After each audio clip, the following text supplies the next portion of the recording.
ሰላም ጤና ይስጥልን ክቡራትና ክቡራን ተመልካቾቻችን ዶትሮ ሁሉ ያክብሮት ሰላምታችንን ከናሁ ቴሌቪዥን ያቀረብን የዛሬ ዕለት አርብ ጥር 22 2018 ዓ.ም የተለያዩ የሀገር ቤትና የባህር ማዶ ስፖርታዊ መረጃዎችን ካሁን ሰዓት ጀምሮ ወደናንተ እናደርሳለን። እስከ መረጃዎቻችን ፍጻሜ ድረስ አብራችሁን እንድትቆዩ የምንጋብዛችሁ የመረጃዎቹ አዘጋጅና አቅራቢ ገዛኸኝ ሄንዱላ፣ የካሜራ ባለሙያችን ጋሻው ዳኛው ከኛ ጋር ቆይታ ያደርጋል። እናንተም አብራችሁን እስከ መረጃዎቻችን ፍጻሜ ድረስ እንድትዘልቁ በድጋሚ እንጋብዛችኋለን። አብራችሁን ነው።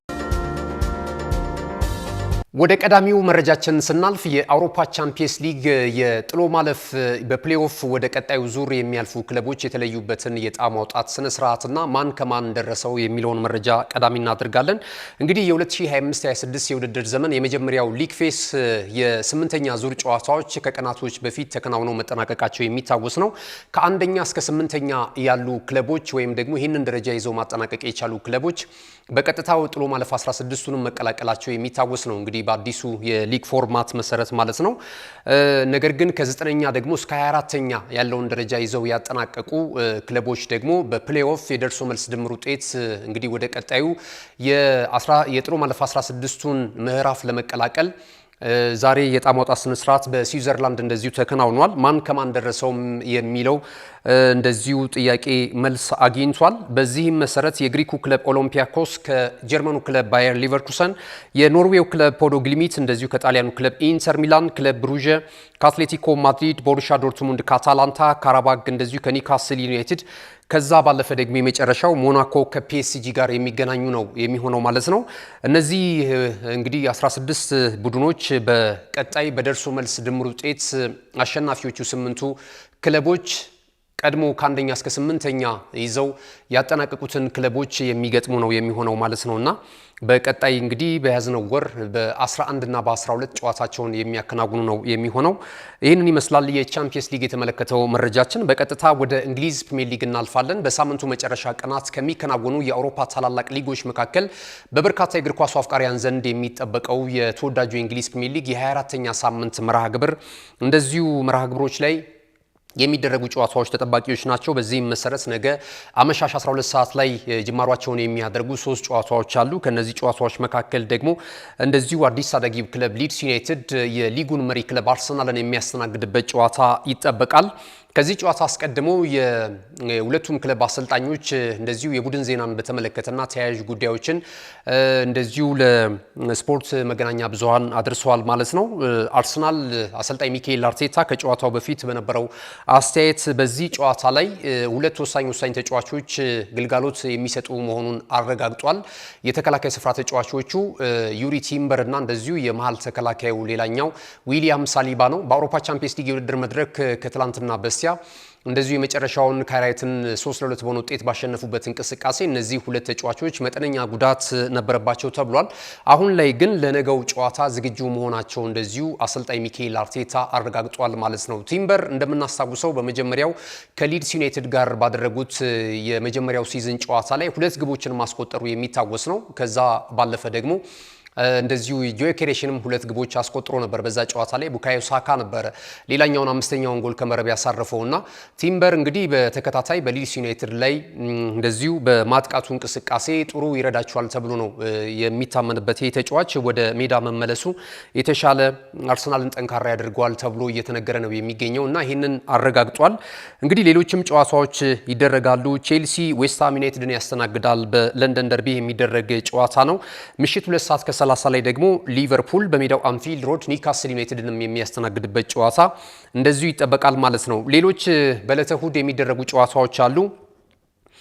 ማንቸስተር ዩናይትድ በሜዳው ኦልድ ትራፎርድ ስቴዲየም የምዕራብ ለንደኑን ክለብ ፉልሃምን ያስተናግዳል። ዩናይትድ ተከታታይ 3ኛ ድሉን በአሰልጣኝ ማይክል ካሪክ ስር ለማሳካት ነው ወደ ሜዳ የሚገባው። በዚህ እንቅስቃሴ ላይ ኦልድ ትራፎርድ ስቴዲየም በጥሩ መነቃቃት ላይ ይገኛል። ይህንም ጨዋታ ደግሞ በሜዳቸው ማድረጋቸው ለጨዋታው የአሸናፊነት ቅድመ ግምት የበለጠ እንዲታጩ አድርጓቸዋል ማለት ነውና እንግዲህ ማንቸስተር ዩናይትድ ከፉልሃም የሚያደርጉት ጨዋታ ትልቅ ትኩረትን አግኝቷል ማለት ነው።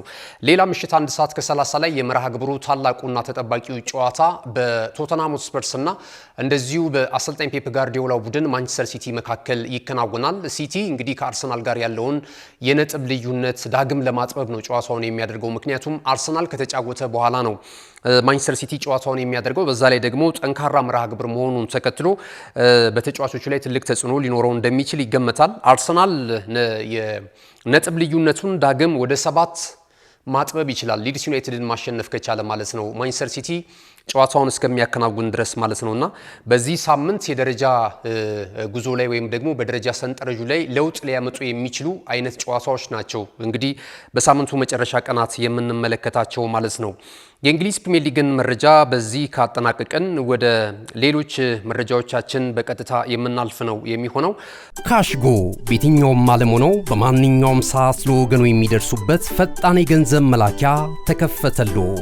ማስተርና ቪዛ ካርዶን በመጠቀም ከ5 እስከ 20 ዶላር የሚልኩበት አዲስ የገንዘብ መላኪያ መንገድ። ካሽጎን ለየት የሚያደርገው የትኛውም የገንዘብ ዝውውር በፍጥነት አገልግሎት ከመስጠቱም ባሻገር ለማንኛውም አገልግሎት ምንም አይነት ክፍያ አለመጠየቁ ነው።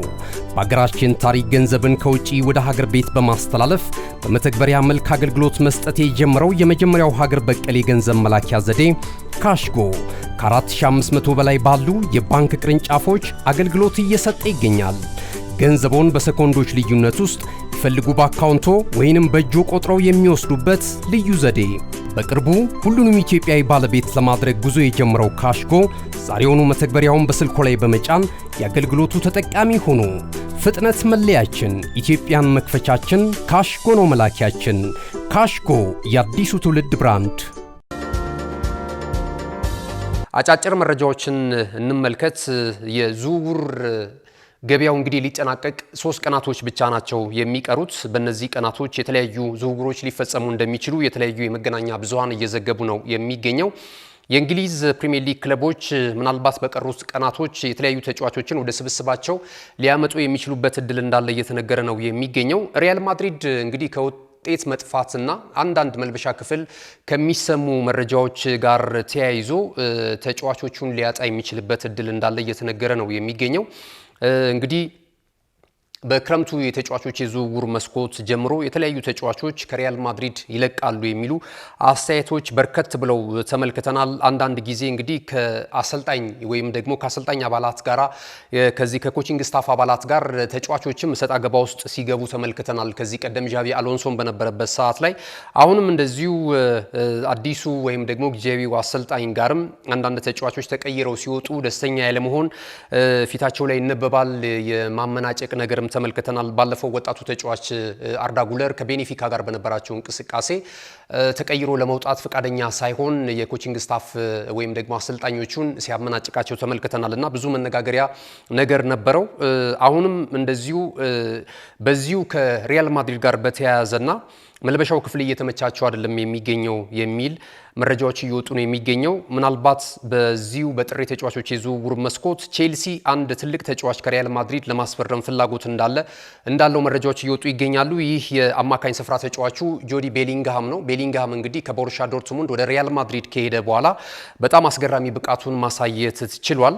ከአንዳንድ ከገጠሙት ጉዳቶች ጋር እየታገለ እንግዲህ ተጫዋቹ በትልልቅ ጨዋታዎች ሳይቀር አቅም እንዳለው ማሳየት ችሏል እና አሁን ባለው የሪያል ማድሪድ አካሄድ ደስተኛ ለመሆኑን እየተገለጸ ነው የሚገኘው። ይህንንም ተከትሎ ቼልሲዎች ይህንን ተጫዋች ለማስፈረም የሚጠየቀውን ክፍያ ሁሉ ከፍለው ወደ ስታንፎርድ ብሪጅ ለማምጣት የቼልሲ ሰዎች ስለመወሰናቸው ነው እየተነገረ የሚገኘው። የተጫዋቹ አጠቃላይ ወጪ ወይም ደግሞ ለዝውውሩ እስከ 150 ሚሊዮን ዩሮ ሪያል ማድሪዶች እንደሚፈልጉ ተነግሯልና ይሄ እንግዲህ በዚህ የጥር ተጫዋቾች የዝውውር መስኮት እውን የመሆኑ ጉዳይ አጠያያቂ ቢሆንም አሁን ላይ ግን በርካታ የመገናኛ ብዙሃን ይህንን መረጃ ሽፋን እየሰጡት ነው የሚገኘው ማለት ነው። በተለይ ከወደ ስፔን የሚወጡ መረጃዎች ይህንን እያመላከቱ ይገኛሉ። በሌላ በኩል ግን ሪያል ማድሪድም የእንግሊዝ ፕሪሚየር ሊግ ተጫዋቾችን እያደነ ነው የሚገኘው። አሁን የወጡት መረጃዎች እንደሚያመለክቱት የማንቸስተር ዩናይትዱን የተከላካይ ስፍራ ተጫዋች ዲያጎ ዳሎትን ይህንን ፖርቹጋላዊ ኢንተርናሽናል ሪያል ማድሪድ ለማስፈረም ፍላጎት አለው የሚል አስተያየቶች የተበራከቱ ነው የሚገኘው ማለት ነው። ሌላ እንደዚሁ አንድ መረጃ ስንመለከት ኤድዋርዶ ካማቪንጋን ጉዳይ እናገኛለን። እሱም ተመሳሳይ እንግዲህ በሪያል ማድሪድ ተጫዋቾች ከሆኑት የአማካኝ ስፍራ ተጫዋቾች መካከል አንደኛው ነው። አርሰናል፣ ሊቨርፑል እንደዚሁም ደግሞ ኒውካስል ዩናይትድ ይህንን የአማካኝ ስፍራ ተጫዋች የማስፈረም ፍላጎት እንዳላቸው እየተገለጸ ነው የሚገኘው።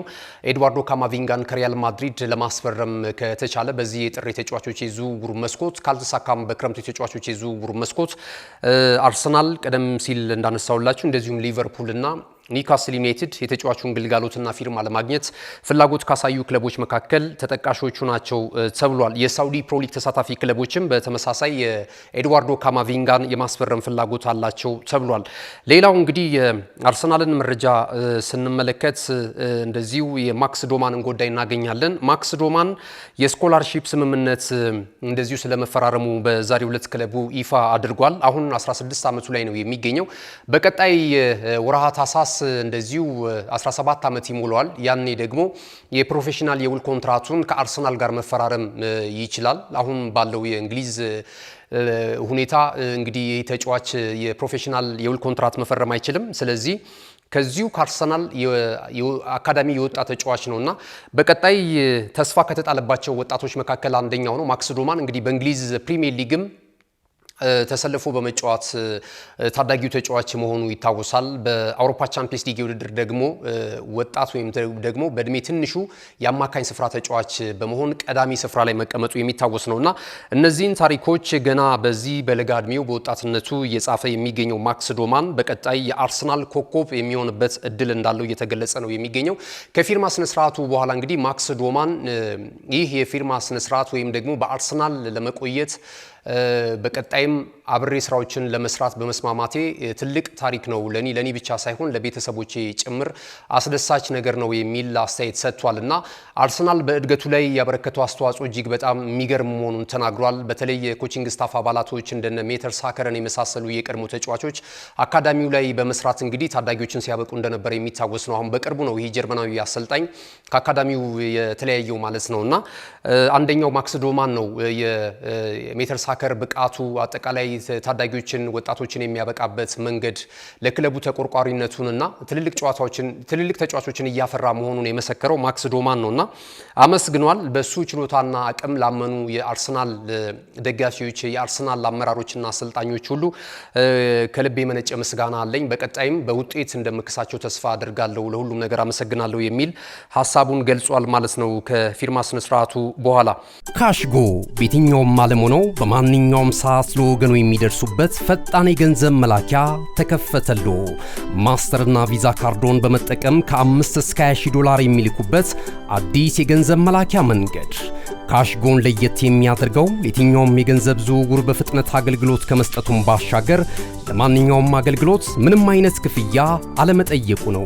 በሀገራችን ታሪክ ገንዘብን ከውጪ ወደ ሀገር ቤት በማስተላለፍ በመተግበሪያ መልክ አገልግሎት መስጠት የጀመረው የመጀመሪያው ሀገር በቀል የገንዘብ መላኪያ ዘዴ ካሽጎ ከ4500 በላይ ባሉ የባንክ ቅርንጫፎች አገልግሎት እየሰጠ ይገኛል። ገንዘቦን በሰኮንዶች ልዩነት ውስጥ ይፈልጉ በአካውንቶ ወይንም በእጆ ቆጥረው የሚወስዱበት ልዩ ዘዴ። በቅርቡ ሁሉንም ኢትዮጵያዊ ባለቤት ለማድረግ ጉዞ የጀመረው ካሽጎ ዛሬውኑ መተግበሪያውን በስልኮ ላይ በመጫን የአገልግሎቱ ተጠቃሚ ሆኑ። ፍጥነት መለያችን፣ ኢትዮጵያን መክፈቻችን፣ ካሽጎ ነው መላኪያችን። ካሽጎ የአዲሱ ትውልድ ብራንድ። እንግዲህ ሌሎች አጫጭር ስፖርታዊ መረጃዎችን በሌላ የመረጃ ሰዓታችን ወደ እናንተ የምናደርስ ይሆናል። ክቡራትና ክቡራን ተመልካቾቻችን ለዛሬ ለአርብ ጥር 22 2018 ዓ.ም ከሀገር ቤትና ከባህር ማዶ ያሰናዳናቸው ስፖርታዊ መረጃዎቻችን ይህንን ይመስሉ ነበር። ስለተከታተላችሁን እጅግ በጣም እናመሰግናለን። መልካም ጊዜ ይሁንላችሁ።